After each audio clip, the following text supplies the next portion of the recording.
Le Centre hospitalier national universitaire de Fann, un hôpital en transformation continue. Depuis son arrivée à la tête de cette structure, la directrice Khadija Toussar Kébé ne cesse d'innover dans la continuité. Les chantiers sortent de terre et prennent forme. Les nouveaux locaux abritant divers services comme la neurologie sont mis en fonction. D'autres comme la gériatrie sont en réflexion. Les nouveaux bâtiments de la radiologie sont presque achevés. Par rapport aux infrastructures, nous avons deux chantiers phares, qui est le chantier de la gériatrie et le chantier de la neurologie et de la médecine physique et de réadaptation. C'est un chantier qui a été enclenché par le ministère de la Santé et supervisé par la DIEM, mais nous sommes partie prenante parce que ça se passe dans l'hôpital et ça impacte directement sur la qualité des soins. Vous savez que c'est suite au déménagement des maladies infectieuses. En plus de cela, Fann est un hub dans la formation universitaire. Nous accueillons avec la fermeture de Dantec plus de 800 DS et des médecins en spécialisation qui sont éparpillés un peu partout dans l'hôpital sous diverses spécialités. Ça aussi, c'est une plus-value. Et la neurologie fait partie des 5 centres agréés par le CAMEX pour délivrer ces formations en neurologie.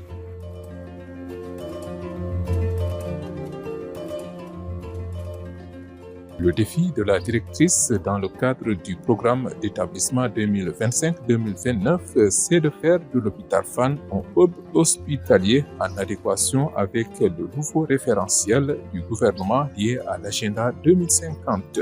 Donc c'est un projet d'établissement qui est très ambitieux, qui a un socle de vision qui part de Fann Nouvel Hôpital, qui a été une expression vraiment profonde des praticiens pour faire de cet hôpital mythique une référence encore.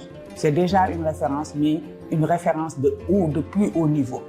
Donc c'est à partir de cela et à partir des référentiels, des nouveaux référentiels du pays par rapport à l'agenda 2050, par rapport au plan national de développement 2025-2029, par rapport à la lettre sectorielle du ministère de la Santé et de l'Action sociale, que nous avons bâti cette ambition qu'est le projet d'établissement. Le projet d'établissement n'est qu'une ambition, mais une ambition consensuelle des acteurs, une ambition stratégique et une ambition chiffrée.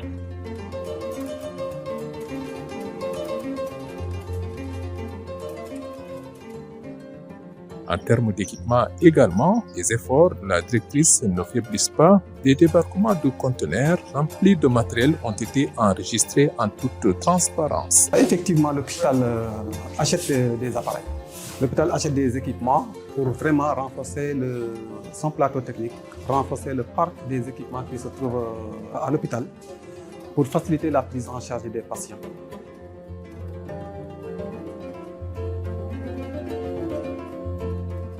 En exemple, ces 3 échographes flambant neufs constituent les toutes dernières acquisitions de l'hôpital pour équiper 3 services de pointe. Ça entre dans le cas même, concrètement, obtenir des livraisons au niveau des secteurs assez sensibles, comme la cardiologie, la pneumologie, la neurochirurgie et le CTCV. Des équipements qui viennent améliorer nettement la prise en charge des patients dans ces différents services, témoignent les responsables de ces services. L'appareil d'échographie est venu à son heure. J'en profite pour exprimer toute notre gratitude à la direction de l'hôpital. Pourquoi je dis que ça vient à son heure? Parce que dans la pratique pneumologique, c'est un examen complémentaire dont l'intérêt n'est plus à démontrer, aussi bien sur le plan du diagnostic que de la prise en charge. Pour citer certaines indications, on peut être amené à vouloir faire un examen qu'on appelle une ponction pleurale, qui peut être simplifiée lorsqu'elle est guidée par l'échographie thoracique. Cet appareil permet également de faire ce qu'on appelle les biopsies de masse de masse tumorale et nous permet tout de suite d'aller vite en termes de prélèvement pour certains malades qui, avant l'échographie, attendaient des biopsies sous scanner ou bien des biopsies chirurgicales. Du point de vue traitement, elle a également, cette échographie, révolutionné la prise en charge des pleurésies, notamment purulentes, parce qu'elle permet, en guidant les gestes, de faire des évacuations pleurales avec lavage de manière optimale, tout en réduisant les complications. Et ça peut aussi se faire au lit du malade, ce qui est intéressant. Donc, on n'a plus besoin d'amener le patient outre mesure en radiologie, repérer, puis amener le malade. Là, c'est au lit du malade qu'on peut faire l'examen très simplement. Par rapport à cet appareil, ça nous permet d'avoir des paramètres auxquels nous n'avions pas accès auparavant avec les appareils que nous utilisions. Parce qu'il y a de nouvelles techniques qu'on utilise maintenant, notamment le 2D strain, l'échographie 3D, 4D. Donc ça, c'est les appareils de nouvelle génération qui ont ces paramètres-là. Donc cet appareil que nous avons reçu a ces paramètres et ça nous permet de mieux faciliter le diagnostic des cardiopathies que nous rencontrons au cours de notre pratique quotidienne. Donc l'acquisition de cet appareil nous permet d'avoir au sein même de la structure, particulièrement au sein de la réanimation, un appareil qui peut être utilisé. C'est-à-dire ce n'est plus le patient qui va aller trouver le spécialiste pour qu'on lui fasse une échographie. C'est le spécialiste qui va se déplacer, qui va trouver localement un appareil qu'il pourra utiliser de façon très efficace sans avoir à bouger le patient. C'est un intérêt pour le patient. La biochimie, notre service parmi les services de l'hôpital Fann, c'est le cœur d'ailleurs de l'hôpital d'Isson qui reçoit des centaines de patients par jour avec un personnel hautement qualifié. Le laboratoire de biochimie hématologie effectue des prestations 24 heures sur 24, 7 jours sur 7. Cela veut dire tous les jours de l'an. Chaque jour, 300 patients, ce qui fait à peu près 300 000 patients par an. Ça montre que c'est un laboratoire qui est très attractif. Et si ce laboratoire est attractif, c'est parce que pratiquement toutes les prestations de biologie médicale qui relèvent de la biochimie, qui relèvent de l'hématologie, qui relèvent de l'immunologie et de l'auto-immunité sont disponibles. Ce laboratoire joue un rôle central au niveau de l'hôpital de Fann parce que ce laboratoire constitue également la base des analyses qui se font durant la garde. Parce que je l'ai évoqué tantôt, ce laboratoire fonctionne 24 heures sur 24. Nous avons à peu près, du point de vue personnel, une trentaine de personnes où il y a des universitaires, des pharmaciens et des médecins biologistes, des techniciens supérieurs, des ingénieurs biomédicaux, des secrétaires. C'est vous dire que nous avons du personnel en quantité suffisante. En termes d'équipement également, le laboratoire de la biochimie n'a rien à envier à un autre labo. En plus de ce personnel, nous avons des équipements. Aujourd'hui, le laboratoire de biologie hématologie de l'hôpital de Fann n'a rien à envier aux laboratoires les plus équipés du monde. Et cela grâce aux appuis constants du ministère de la Santé et de l'Action sociale, mais également à l'expertise de nos directeurs qui ne ménagent aucun effort pour nous permettre de trouver les stratégies et les moyens de nous équiper. Et aujourd'hui, ce qui nous permet de travailler de manière continue et sans rupture, c'est parce que nous avons pu mettre en place un dispositif où les appareils sont doublés.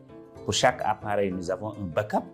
Et donc, s'il nous arrive qu'un appareil ne soit pas fonctionnel, l'autre prend le relais.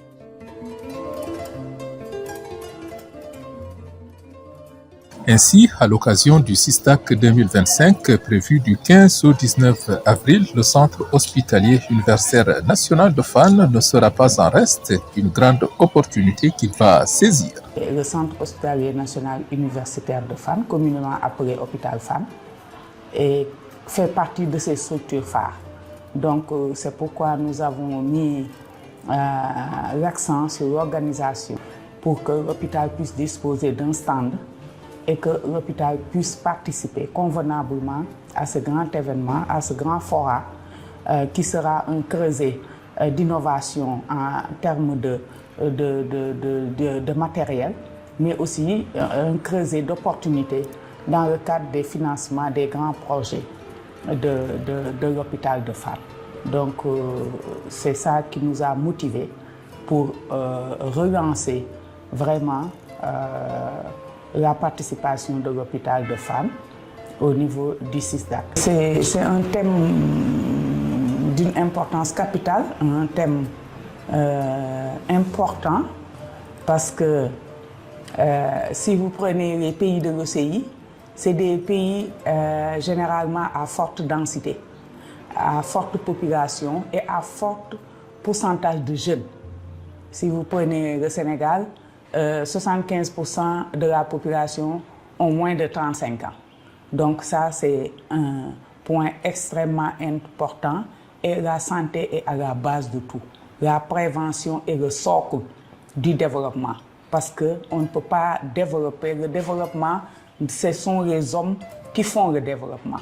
Donc il faut bâtir des hommes valides pour pouvoir supporter le développement technologique et le développement économique. L'hôpital Fann, situé sur l'avenue Cheikh Anta Diop, est spécialisé dans le diagnostic et le traitement des maladies de la tête et du cou, des maladies infectieuses, des poumons et du thorax, avec la pneumologie, la chirurgie thoracique et cardiovasculaire, des spécialités qui couvrent le Sénégal et l'Afrique.